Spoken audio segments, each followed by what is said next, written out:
In this video, you'll learn how to set up a prime invoice for a fixed lump sum prime contract.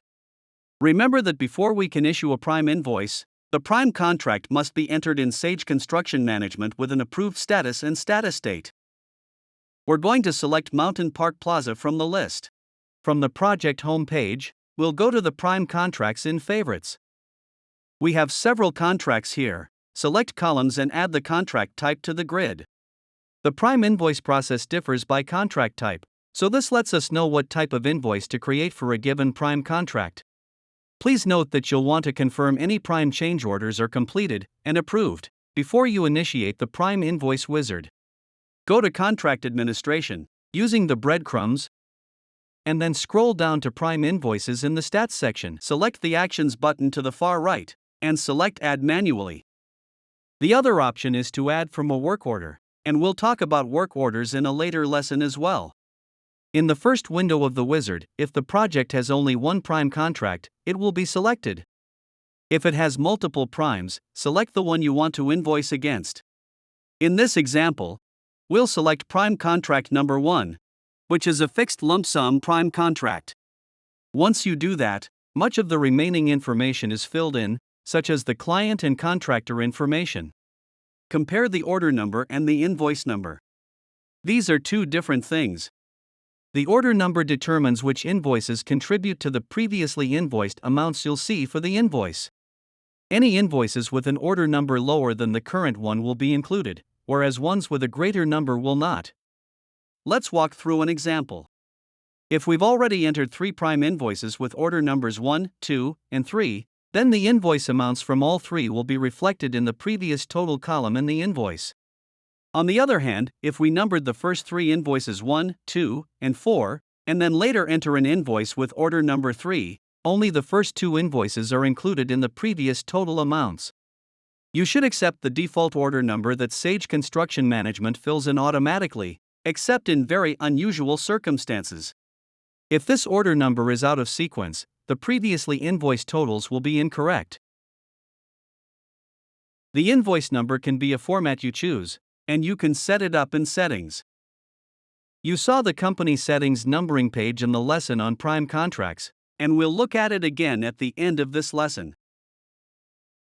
If you see an entry in Terms, it's pulled from the project owner's company profile in Contact Management.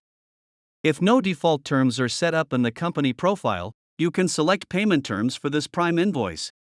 You can modify the terms list in Settings, and we'll look at that at the end of this lesson. The prime invoice payment date is calculated based on the terms when present. Typically, you'll leave prime invoices in pending status until the project owner has had a chance to review them. These are often referred to as a pencil copy until approved by the project owner or customer. In the next screen, you indicate how you'll populate the invoice amounts. Option A lets you enter amounts against the original prime contract amounts in one step, followed by amounts against any change orders in a separate step. This is the recommended option, so we'll select it, even though we don't yet have any change orders for this prime contract. Option B lets you enter amounts by job cost code tied to the original contract amounts, plus change order amounts in a single step. Option C lets you bill for retainage, which is done at the end of the project. We'll talk more about billing retainage later. We'll click Next, and in this window, you see the grid of cost codes related to the prime contract, with the total contract amount, previously invoiced amounts, and percentages of completion. You can make entries in the current work and current stored columns.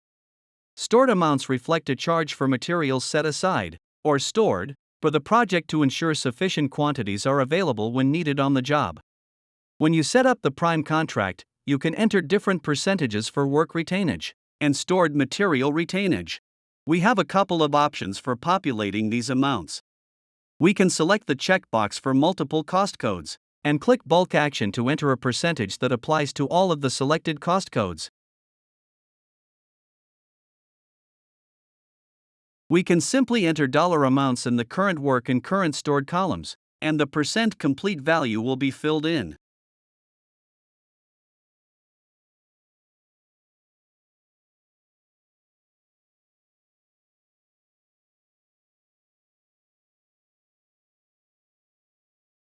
We can enter the total percentage of work completed in the far right column to have the dollar amount be calculated for current work.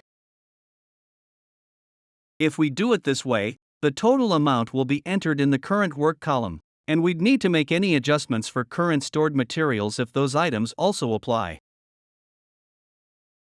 Click the Add and Next button. This window shows any unbilled approved change orders related to the prime contract. At this point, we don't have any change orders, so we'll click Skip. The invoice is saved, and we're taken to the prime invoice overview page.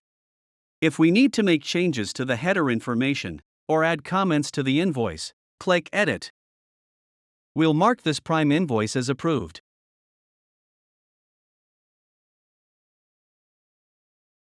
Notice there's a space for comments, and another space for internal comments, which would not be viewable by anyone outside the subscriber organization.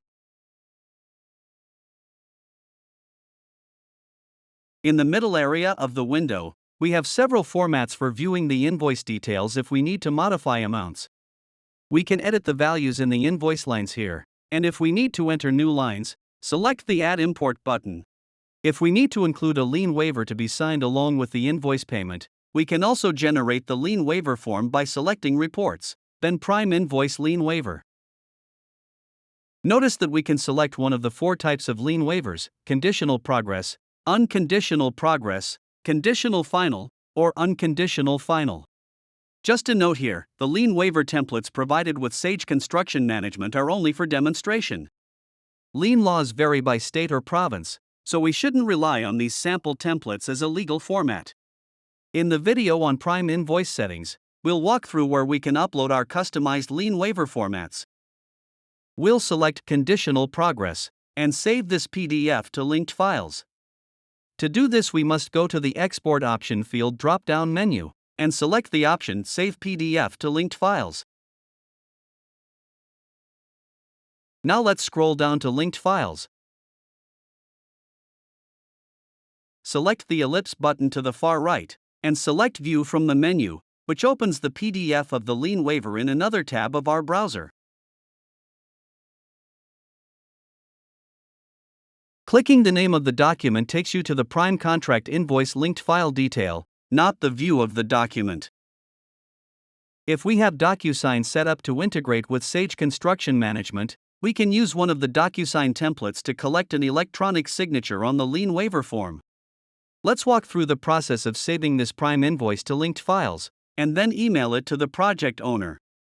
Select Reports, and then Prime Invoice Details. Notice several formats are available. We can generate the prime invoice showing item details, or we can show items grouped and summed by job cost code, internal cost code, or owner code. Or, we can show job cost codes grouped by internal cost code or owner code. Since we'll be sending this to the project owner, we'll select items summed by owner code in this example. Recall that all types of cost codes, including owner codes, were discussed in an earlier video. We'll leave the default template selected, but we can upload our own prime invoice formats to settings. Next to Export option, select Save PDF to linked files, and then click OK. Now we can scroll down on the prime invoice to see linked files, and both the invoice and lien waiver are present. Let's send this to the project owner. Click Reports, then Prime Invoice Details. For the format, we'll select items summed by owner code again.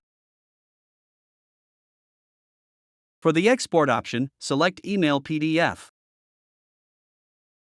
This gives an additional line where we can select the email template, and again, we'll leave default selected. Click OK, and we see the Email Prime Invoice window.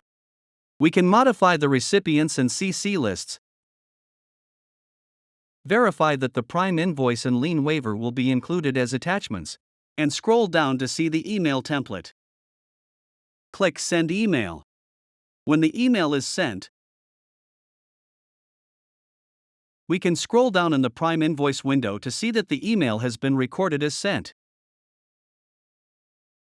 Now let's imagine we're the project owner. I receive the email, and when I open it, I see 2 attachments, the prime invoice itself and the associated lien waiver.